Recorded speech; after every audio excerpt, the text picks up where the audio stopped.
Hi, everybody. I'm here to do a reading update video. The first thing I wanted to actually mention today is books that I'm listening to on audiobook, because I haven't mentioned any of those in my other videos.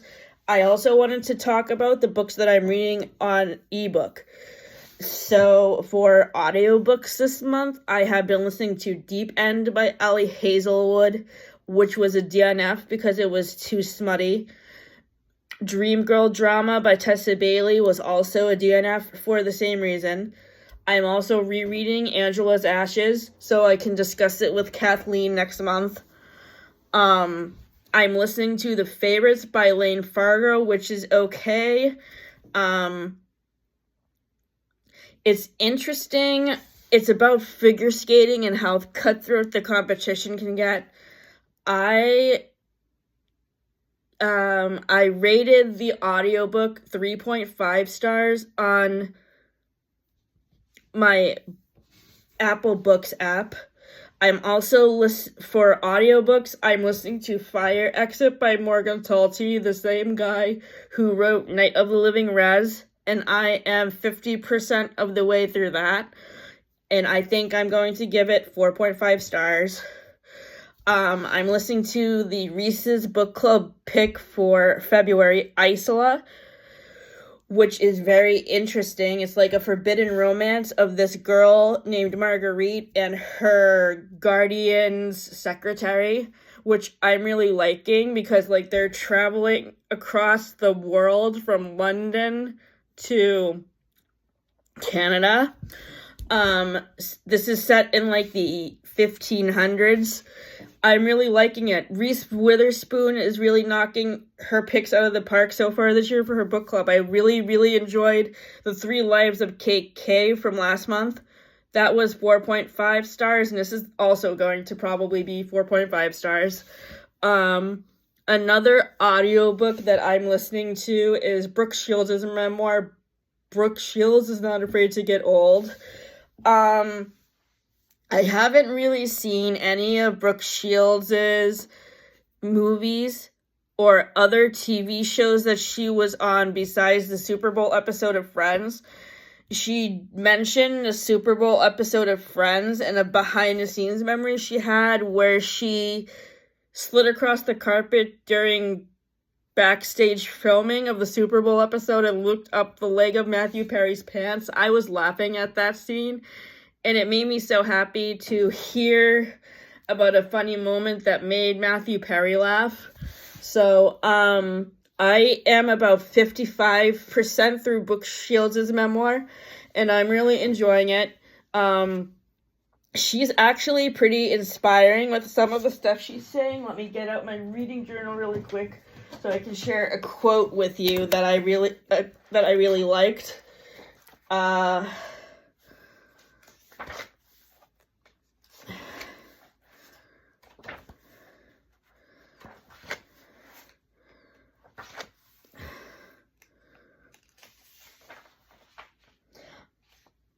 I think as we get older, quality matters more, and we don't have time for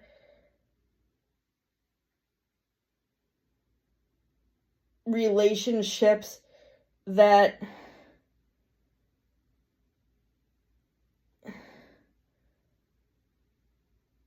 I can't read my writing. But I think it says don't work out for our lives, and like I kind of agree. That's what I have been noticing lately. So Brooke Shields is 10 years older than me, but I think her advice is very relatable to my life because I'm realizing the same things about my own friendships, that it doesn't matter about the quality. It doesn't matter about the quantity of friends you have, but about the quality of the relationships. And, like, if there are relationships you're not happy with, you should get out of them. That's essentially what that quote is saying, and that's something that I have really learned a lot in the past couple of years. So I think I'm going to give Brooke Shields' memoir 5 stars.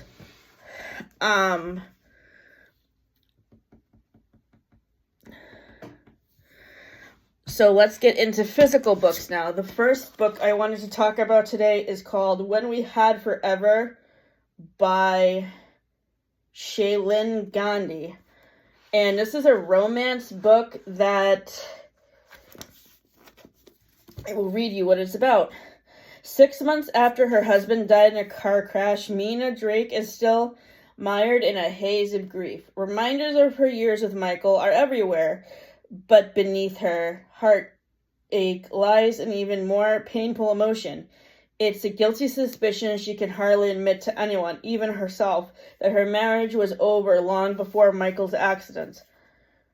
They were good together once, she's sure of it, sharing a connection so deep that Mina couldn't understand how it unraveled. Then, that is, until a chance discovery in her husband's office and the reappearance of Michael's estranged brother, Grayson, a notorious bad boy photographer, awakens her to possible answers. More shocking still is the pull Mina feels to tattooed scarred Grayson, who's nothing at all like the man she married, but as feelings stir to life again, so do secrets, changing everything she thought she knew about her marriage and about the risks and rewards of loving with no limits. I started this book on Friday, and I am on page 278. The next book is called The Best Hacks Ever. This was in Carrie Can Read's Halloween rom-com video that she put out in October. And I cannot remember what she gave this for a rating, but I think it was in the 2.5 to 3-star range. I'm not very far into this yet. I just started it yesterday, and I'm only on chapter 9. So I can't really give thorough opinions on it yet. And in my next update video, I will give you more of my points of view. The next book I am reading for Black History Month was recommended to me by Gabby Reeds, and it's called Sky Full of Elephants by Cebo Campbell. It is his debut novel.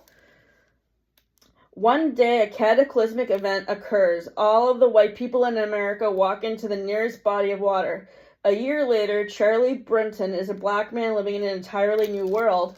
Having served time in prison after a wrongful conviction, he's now a professor of electric and solar power systems at Howard University, where he receives a call from someone he wasn't even sure existed, his daughter, Sydney, a 19-year-old left behind by her white mother and stepfamily. Traumatized by the event and terrified of the outside world, Sydney has spent a year in isolation in Wisconsin. Desperate for help, she turns to the father she never knew, a man she has always resented.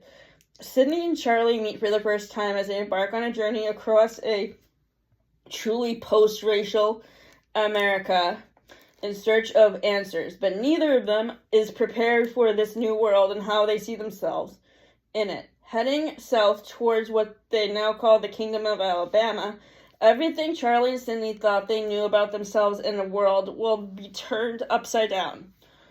Brimming with heart and humor, Cebo Campbell's astonishing debut novel is about the power of community and connection, healing and self-actualization. It's a reckoning with what it means to be Black in America, in both Charlie's world and ours. I just started this book this afternoon, and I am currently on chapter 6. Really enjoying it so far. The next book is One True Loves by Taylor Jenkins Reid. This book was recommended to me by Emmeline at These Lyrics and Lines, and is from Taylor Jenkins Reid's backlist, so it came out before the Seven Husbands of Evelyn Hugo. In her 20s, Emma Blair marries her high school sweetheart, Jesse. They build a life for themselves far away from the expectations of their parents and the people in their hometown, Massachusetts. They travel the world together. Emma is a freelance writer. Jesse is a production assistant on nature documentaries, living life to the fullest and seizing every opportunity for adventure. On her first wedding anniversary, Jesse is on assignment in the Alturian Islands when his helicopter goes missing over the Pacific. Just like that, Jesse is gone forever. Emma quits her job and moves home in an effort to put her life back together. Years later, now in her 30s, Emma runs into an old friend, Sam, and finds herself falling in love again. When Emma and Sam get engaged, it feels like Emma's second chance at happiness. That is, until Jesse is found. He's alive, and he's been trying to come home to her all of these years. Emma now has a husband and a fiancé, but who is her one true love? And what does it even mean to love truly? Emma knows she has to listen to her heart. She's just not sure what it's saying. So I just started this book yesterday, and I am currently on page 87. It's pretty good so far. I think I'm in part 2, which is set after the plane crash. The next book is a book I borrowed from my mom. It's a reread for me from last year when I read it for Chinese New Year. It's called Dragon Springs Road by Janie Chan. When I first read this book last January, I really enjoyed learning about another culture's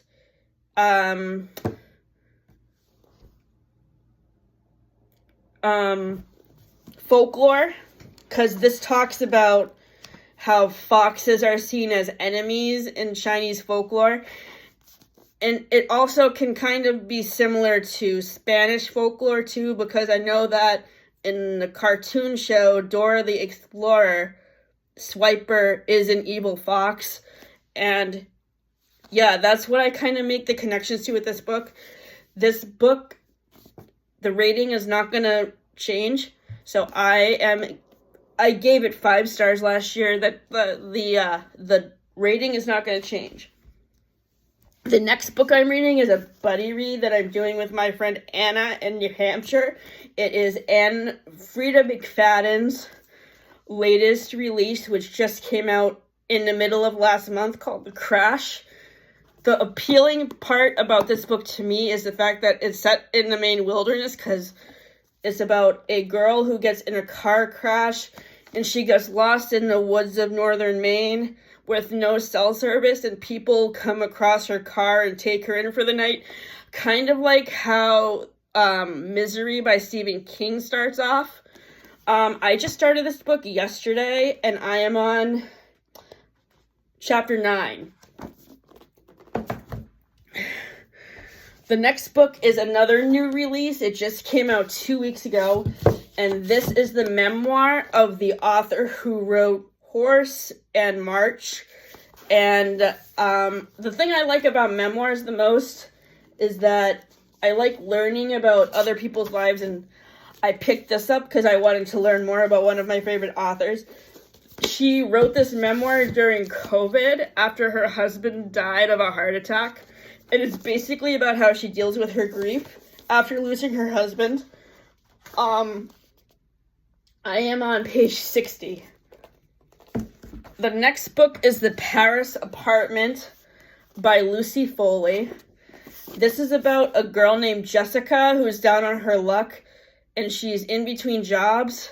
So to try to get herself situated, she goes to Paris to visit her half-brother Ben. And when she arrives in Paris, she notices that Ben is missing. And basically, all of the point of views in this book are the people who live in Ben's apartment building. So I started this book 2 weeks ago, and I am on page 240. The next book is a Pride and Prejudice retelling that is set in modern day. It's called Puck and Prejudice, and It's about a Regency romance girl who falls in love with a hockey player. I just started this on Thursday, and I am on chapter 10. The next book is a tandem read. I am also listening to this book on audio. It is called We Will Be Jaguars. It was Reese's book club pick from last November, and I am at the 55% mark of this book. Currently on chapter 16. I'm hoping to get this book finished by the end of next week. The final two books I'm going to be talking about today are from my Gilmore Girls TBR. The first one is called Small Town, Big Magic, and on the recommendation list I found on Instagram, this book was matched up with Lorelai, and it's set in Salem, Massachusetts.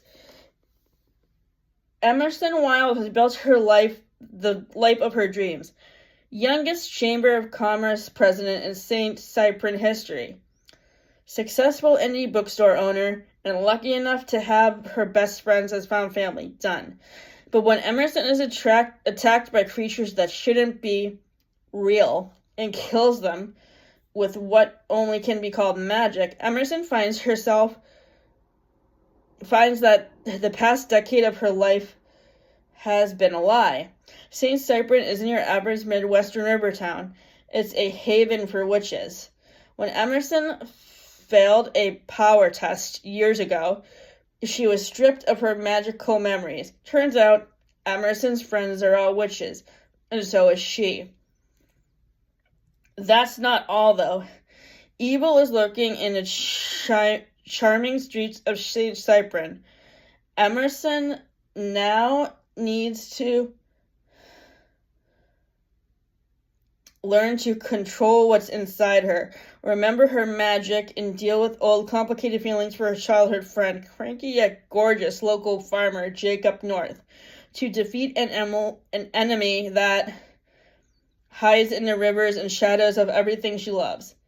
Even before she had magic, Emerson would have done anything for St. Cyprian, but now she'll have to risk not just her livelihood, but her life. So this book was blurbed by my favorite author, one of my favorite authors, Ashley Winstead, author of one of my 5-star thrillers from last year, In My Dreams, I Hold a Knife. And I am on chapter 21, page 286. And I think this book is probably going to be 4.5 stars. And the final book on my Gilmore Girls TBR that I am reading is a YA book called Not Here to Be Liked. It's a realistic fiction book. Eliza Kwan doesn't need you to like her. She puts in more hours than anyone else and isn't afraid to speak her mind, which makes her the perfect candidate for editor-in-chief of her high school paper. At least until ex-jock Len DeMartile decides on a whim to run against her. Suddenly, her vast qualifications mean squat because her inexperienced Len, who is tall, handsome, and male, just seems more like a leader. When Elijah's frustration spills out in a viral essay, she finds herself inspiring a feminist movement she never meant to start, caught between those who believe she's a gender equality champion and others who think that she's simply the girl who cried misogyny. Amid their growing tension, the school asks Eliza and Len to work side by side to demonstrate civility. But as they get to know each other, Eliza feels increasingly trapped by a horrifying realization. She just might be falling for the face of the patriarchy himself. In this modern romantic comedy debut, author Michelle Quach brings sharp humor into the story of an ambitious young woman who proves that you don't have to be likable to be loved. So, on the book recommendation list for Gilmore Girls that I found on Instagram, this book was a description of Paris, and it's definitely a good pick. I think it fits her character very well because she's the editor-in-chief of the paper at both Chilton and Yale. And she is a very cutthroat editor. And she's also, like, in the Romeo and Juliet episode of Gilmore Girls, when Paris is directing Romeo and Juliet,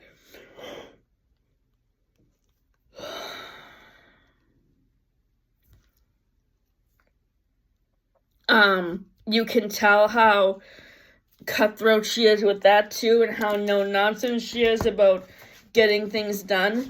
She's also sort of neurotic, which is where my fan theory comes in about how she could be related to Ross and Monica, because she exhibits similar tendencies to Monica when it comes to neuroticism, as I mentioned in my Gilmore Girls comparisons video that I posted a couple of weeks ago. Another great book that I listened to on audio was Out on a Limb by Hannah Bonham Young, that me and my friend Anna from New Hampshire read for our January book discussion. And this was one of my first 5-star reads of 2025. It's about a girl named Wynn and her relationship with this guy, Bo, who is an unexpected pregnancy trope, which is a trope I don't really read a lot of. But the thing I liked the best about this book and what made it 5 stars for me was the disability representation. Both of these characters have limb differences and have had injuries that have led them to have only one arm. And I just thought that this author, Hannah Bonham Young, did a really good job writing characters with disabilities and talking about experiences they could go through. I may not have any limb differences, but I could relate to Wynn, the main female character in this book, because of the part where she talks about having issues with her hands and having trouble, like, buttoning clothes and finding proper clothes for herself and then for her child that she can easily fasten, because I have the same dexterity issues with my hands. And then the other book by Hannah Bonham Young that Anna and I read together was the second book in this series, Out of the Woods, which is the story of Sarah and Caleb, who are the friends of Wynn and Bo from the first book.